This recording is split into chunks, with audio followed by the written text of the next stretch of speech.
अच्छा कारा साहब, वैसे अगर इंडिपेंडेंट्स को एक पॉलिटिकल पार्टी मान लिया जाए, अगर इंडिपेंडेंट्स को पॉलिटिकल पार्टी मान लिया जाए, क्योंकि वो बल्ले का इंतखाबी निशान लिया गया तो इंडिपेंडेंट हैसियत में इलेक्शन कंटेस्ट किया, तो बतौर इंडिपेंडेंट अगर हम समझ लें कि वो एक ग्रुप है, तो वोट तो उनको पड़े हैं sir. Election commission of Pakistan के पास वो सिंबल इस वक्त पड़ा हुआ है, यानी यूं कह ले कि इलेक्शन कमीशन ऑफ पाकिस्तान ने लेके अपने पास रख लिया, ऐसे कर ले सर।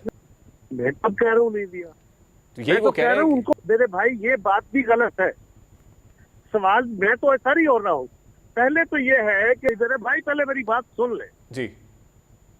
बैक वक्त एक तीर से दो नहीं बल्कि तीन शिकार करने जा रही है, यानी एक तरफ इस्टेब्लिशमेंट को हदफे तनकीद बना रहे, निशाने पे रखा हुआ है, हुकूमत को निशाने पे रखा हुआ है, और अब chief justice of Pakistan justice काजी फायजीसा को भी निशाने पर रख लिया है कि आप हमारे केसेस ना सुने और फिर क्या आप एक्सटेंशन लेने जा रहे हैं या नहीं ले जा रहे, इस पर बात करें, उस पर ख़त लिखना।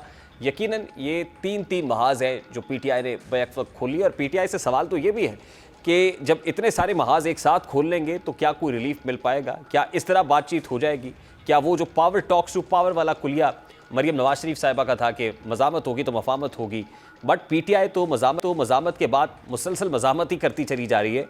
उसमें रिकन्सिलिएशन की बात तो कहीं नहीं है, मफामत की बात तो कोई नहीं है, वो किसी से भी कोई बात करने को तैयार नहीं है। लेकिन हुकूमत है कि मुसलसल मफामत की बात कर रही है, मुसलसल बातचीत की बात कर रही है, लेकिन ना तो स्टांस फ्लेक्सिबल हुकूमत की तरफ से है, ना ही पाकिस्तान तहरीक इंसाफ की तरफ से कोई फ्लेक्सिबिलिटी का मुजाहरा किया जा रहा है। इस वक्त पाकिस्तान पीपल्स पार्टी के सीनियर रहनुमा कमर जवान क़ायद ज्वाइन किया, उनसे बात करते हैं। अस्सलाम वालेकुम क़ायद साहब, बहुत बहुत शुक्रिया आपके वक्त के लिए। क़ायद साहब, गुज़श्ता रोज़ पार्लियामान के मुश्तरका इजलास से खिताब करते हुए आसिफ जरदारी साहब ने एक बार फिर रिकन्सिलिएशन की अफ़ाम व तफ़हीम से मामलात को हल करने की बात की, लेकिन दूसरी तरफ से तहरीक इंसाफ की तरफ से मौक़िफ़ अपनाया जा रहा है कि अगर हमारा चोरीशुदा मैंडेट वापस नहीं करेंगे, जब तक वो वापस नहीं करते कोई बात नहीं होगी, पहले मैंडेट वापस करें फिर बात भी हो जाएगी। तो किस हद तक जस्टिफाइड है पीटीआई ये कहने में? बहुत शुक्रिया जी। ये जो बयान जरदारी साहब का आपने कहा है, ये हमारी पार्टी की एक कंसिस्टेंट पोजीशन है, और हम समझते हैं कि मिल बैठ के ही जमहूरियत के मसाइल जो हैं वो डायलॉग के जरिए आगे बढ़ सकते हैं। और आज तक जो जमहूरी अमल मुस्तहकम जो आगे बढ़ने का अमल हुआ है वो मिल बैठ के ही हुआ है, तो तसादम की सूरत में नहीं हुआ। अब भी ये बात समझने की जरूरत है, अगर कोई समझना चाहे तो बिस्मिल्लाह। देखिए, गुजारिश है कि हमारा मैंडेट चोरी हो गया, वापस करें तो बात होगी। अच्छा भाई, अच्छा फर्ज करें उनकी इस बात में कुछ वजन है, फर्ज करें तो फिर मैंडेट आपका वापस हो गया, तो फिर आपसे डायलॉग किस बात का होना है? आपसे इसी बात का डायलॉग होना है कि जो आपकी कंप्लेंट है, जो आपका शिकवा है, उसके लीगल कोर्स है। इंतखाबात होने के बाद अगर उस पर कुछ शिकवे शिकायतें हैं तो इलेक्शन कमीशन फोरम है, उसके बाद जो ट्रिब्यूनल्स हैं वो फोरम है, और या अदालतें फोरम है। उन तीनों फोरम्स पे, एक पे आप गए, वहां गाली गलौज करने के बाद आप उससे गैर मुतमईन हुए, दूसरे फोरम पे आप गए हुए हैं, वहां आप अपने केसेस को प्रॉपर परसू नहीं कर रहे, सुप्रीम कोर्ट में गए हैं, उसका इंतजार कर लीजिए।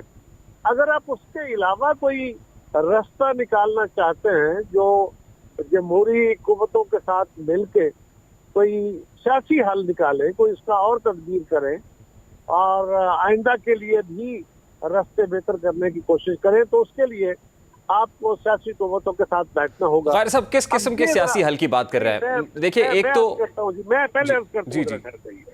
देखिए, सवाल ये है कि खान साहब पहले तो खुद किसी दूसरे के मैंडेट को तस्लीम करें। वो तो किसी दूसरे के वोट को, उसके वजूद को, उसकी नेशनलिटी को तस्लीम करने को तैयार नहीं है। वो तो कहते हैं जी कि सिर्फ वो लोग जो मेरे वोटर है वो वोटर है, बाकी तो वोटर ही नहीं है। वो तो जिन जमातों के लोग जनरली, यानी फर्ज करें, वो कहते हैं कि मेरे 70 सीटें जो है वो चोरी हो गई, मिसाल के तौर पर, इसका मतलब है कि बाकी सीटें तो लोगों ने जनरली जीती हैं। उनके अपने हलकों में जहां उनके लोग जीते हैं वहां भी उनके मुखालिफ, यानी 30% वोट उनका है, मुखालफों के 70% वोट है।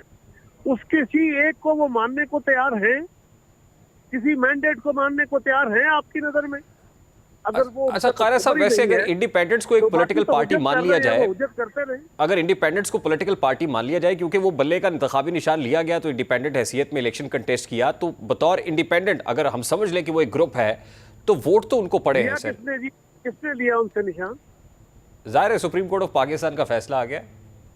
उससे लिया तो ना गया ना जी, उनकी अपनी टेक्निकलिटी में वो मार खा गए। लिया तो ये है कि जुल्म हुआ उनके साथ। ये तो पहले आप चलिए, और कीजिए ना, सुप्रीम कोर्ट ऑफ पाकिस्तान का फैसला है सर, बल्ले का इंतखाबी निशान वापस हो गया। लिया, मैं आपके लफ्ज लिए, सुप्रीम कोर्ट ने ले लिया गया सर, सुप्रीम कोर्ट ने ले लिया। सुप्रीम कोर्ट ने लिया नहीं सर, लेना मतलब है उनसे छीनना होता है sir. Election commission of Pakistan के पास वो सिंबल इस वक्त पड़ा हुआ है, यानी यूं कह ले कि इलेक्शन कमीशन ऑफ पाकिस्तान ने लेके अपने पास रख लिया, ऐसे कर ले सर। नहीं, ऐसे भी नहीं है जी, ऐसे नहीं है। देखिए ना, जो है वो अच्छा चलिए, मेरा सवाल ये नहीं है ना सर, मेरा सवाल ये है कि बतौर इंडिपेंडेंट्स भी वोट तो पड़े हैं और इंडिपेंडेंट्स बहुत बड़ी तादाद में जीत के पार्लियामान के अंदर पहुंचे हैं। कोई शक नहीं तो है। ये प्रॉब्लम तो है ना सर, अगर कोई सिंगल लार्जेस्ट पार्टी समझ लिया जाए इंडिपेंडेंट्स को, तसव्वुर कर ले थोड़ी देर के लिए, तो फिर उनको मैंडेट तो दिया है अवाम ने। मैं कब कह रहा हूँ नहीं दिया, तो यही वो कह रहे हैं उनको मैंडेट दिया है।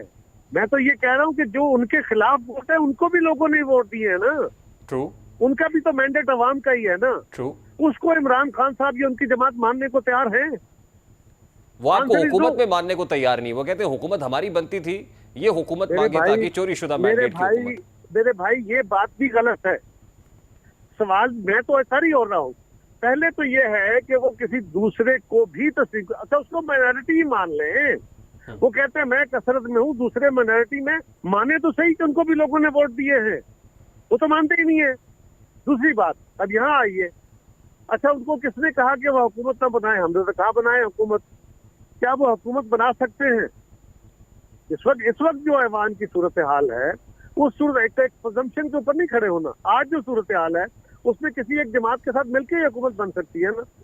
3 जमातें बड़ी जमातों के तौर पे आई। बिल्कुल कायरा साहब, ये बात आपकी दुरुस्त है, लेकिन वहां वो धांधली का शोर मचाते हैं कि हमारी जीती हुई नशिस्तों पे हमें हराया गया। कैसे हो गई? मेरे भाई पहले मेरी बात सुन ले जी। बात यह है कि वो कहते हैं, हमने उन्हें कहा कि आप अक्सरियत में हैं, आप बनाइए इंडिपेंडेंट, सबसे वोट इकट्ठे करके हुकूमत बना लीजिए। वो ना मुस्लिम लीग के साथ मिलने को तैयार है, ना पीपल्स पार्टी के साथ मिलने को तैयार है, और किसी 2 जमातों के मिलने की सूरत में ही इस असेंबली से हुकूमत बन सकती है।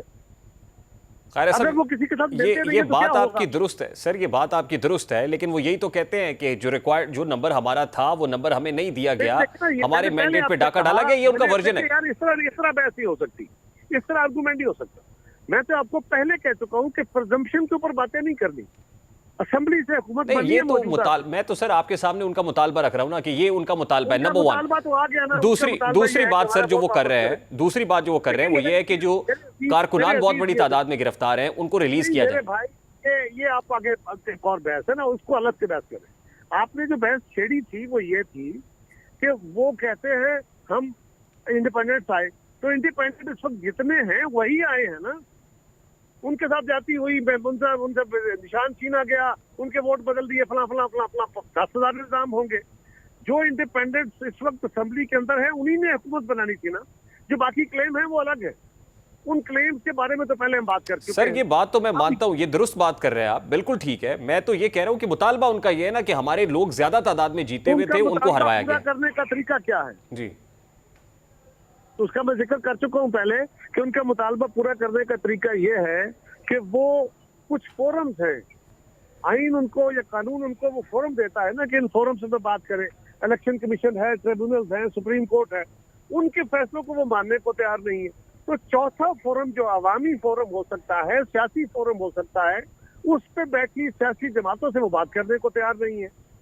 फौज को वो गालियां दे रहे हैं, तो फिर किसके साथ कैसे उनको रेमेडी मिलेगी? ये तो एक कहानी है ना, और कहानी को जितना लंबा करता जाएगा उस पर बहस होती रहेगी।